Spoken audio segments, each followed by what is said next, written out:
नमस्कार, स्वागत है आपका न्यूज 24 पर। वक्त निष्पक्ष न्यूज का है। तमाम बड़ी खबरें लेकर मैं हूं आपके साथ मकसूद खान। कांग्रेस अध्यक्ष मल्लिकार्जुन खड़गे ने यह दावा किया है कि अगर देश में इंडिया गठबंधन की सरकार बनी तो गरीबों को हर महीने 5 किलो की बजाय 10 किलो राशन दिया जाएगा। लखनऊ में प्रेस कॉन्फ्रेंस के दौरान मल्लिकार्जुन खड़गे और अखिलेश यादव ने एक बार फिर से यह आरोप लगाया कि बीजेपी और आरएसएस वाले संविधान और आरक्षण को खत्म करना चाहते हैं। तो लगे हाथ ये दावा भी दोहरा दिया कि 4 जून को देश में इंडिया गठबंधन की सरकार बनने जा रही है। 80 करोड़ लोगों को मुफ्त में राशन मिल रहा है। और मेरे भाइयों बहनों, लिख के रखिए, तीसरी बार आने के बाद अगले 5 साल भी मुफ्त राशन मिलता रहेगा। आप 5 किलो दे रहे हैं ना, हम गठबंधन की सरकार अगर आएगी हम 10 केजी देंगे। 10 केजी पहले का जो भी है वो तो है, लेकिन 10 केजी हम देंगे। और ये गारंटी के साथ इसलिए कह रहा हूं कि हम जो करे हैं, अब कर्नाटक में हम किए और तेलंगाना में हमने किया। 5 किलो की जगह 10 किलो अनाज और 4 जून को बदल जाएगा देश का तख्तो-ताज। बीजेपी के लाल किले के रास्ते को रोकने के लिए लखनऊ पहुंचे मल्लिकार्जुन खड़गे ने मोदी सरकार की विदाई की मुनादी की तो अखिलेश यादव ने यूपी में 79 सीटें जीतने का दावा कर दिया। हालांकि खुद अमित शाह ने सीटों पर सीधा जवाब नहीं दिया, लेकिन बीजेपी के दूसरे नेताओं ने पुराना राग नहीं छोड़ा। देश के भविष्य को बनाने के लिए और संविधान को रक्षा करने के लिए, लोकतंत्र को बचाने के लिए हम सब मिलकर काम करना चाहिए, नहीं तो फिर हम गुलामी के अंदर चले जाएंगे। हर बात उनकी झूठी निकली, वादे उनके झूठे निकले। और हाल में जो हम लोगों ने उनका चुनाव देखा है, वो उनकी बूथ कमेटियां लूट कमेटी के तरह काम करने लगी हैं। और जो जन समर्थन इंडिया गठबंधन के लिए जनता में दिखाई दे रहा है, आने वाले समय में 140 करोड़ की जनता भारतीय जनता पार्टी को 140 सीटों के लिए भी तरसा देगी। मैं अपने बयान पर कायम हूं। कर्नाटक, तेलंगाना, आंध्र प्रदेश, केरल और तमिलनाडु, ये 5 राज्य मिलकर जितनी सीटें हैं, इसमें भारतीय जनता पार्टी सबसे बड़ा दल बनकर बाहर आएगा इस चुनाव।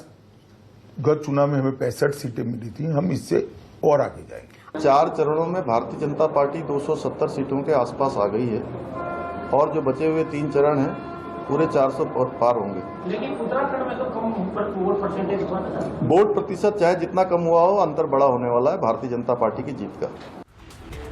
लखनऊ में मीडिया से मुखातिब हुए मल्लिकार्जुन खड़गे और अखिलेश यादव ने एक बार फिर ये दावा किया कि बीजेपी 400 पार का नारा इसलिए दे रही है कि वो संविधान और आरक्षण को खत्म करना चाहती। लेकिन अमित शाह ने इसे विपक्ष का शिगोफा बताया। दावा ये कि बीजेपी स्थिर सरकार चाहती है जिससे आतंकवाद और नक्सलवाद का अंत हो सके। इंडिया गठबंधन की रणनीति पीडीए और इस मौके पर आदरणीय मल्लिका खड़गे जी भी हैं।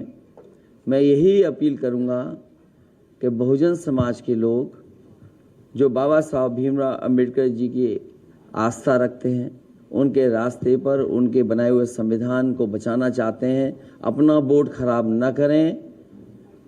जो इंडिया गठबंधन है उसकी मदद करें, जिससे लोकतंत्र को और मजबूत किया जा सके। तो मैं मानता हूं हमारे 400 पार के नारे को विपक्ष ने हमेशा की तरह एक शॉर्ट साइट, उनकी जो बहुत कम दूर की दृष्टि होती है, इससे देखकर इसको पॉलिटिसाइज करने का प्रयास किया है। 2024 ये लड़ाई 2 विचारधाराओं के बीच में तो है, मगर पहली बार किसी राजनीतिक दल ने देश देश को बताया है कि अगर वो चुनाव जीतेंगे तो वो इस संविधान को, कॉन्स्टिट्यूशन को खत्म कर देंगे, नष्ट कर देंगे। ये जो संविधान है, इसी ने हिंदुस्तान के गरीब लोगों को, पिछड़ों को, दलितों को, आदिवासियों को, माइनॉरिटीज को, किसानों को, मजदूरों को जो भी दिया है, इसने दिया है। और आज बीजेपी के बड़े बड़े नेता कहते हैं अगर वो चुनाव जीतेंगे तो इस किताब को वो फाड़ के फेंक देंगे। एक तरफ अमीर, एक तरफ गरीब, इस जो डिफरेंस है, फर्क है, इसको मिटाने के लिए हम लोग एक होकर गरीबों की लड़ाई लड़ रहे हैं। कांग्रेस के लिए माइनॉरिटी सिर्फ एक ही है, उसका अपना प्रिय वोट बैंक। मुझे याद है उस समय मैं सीएम था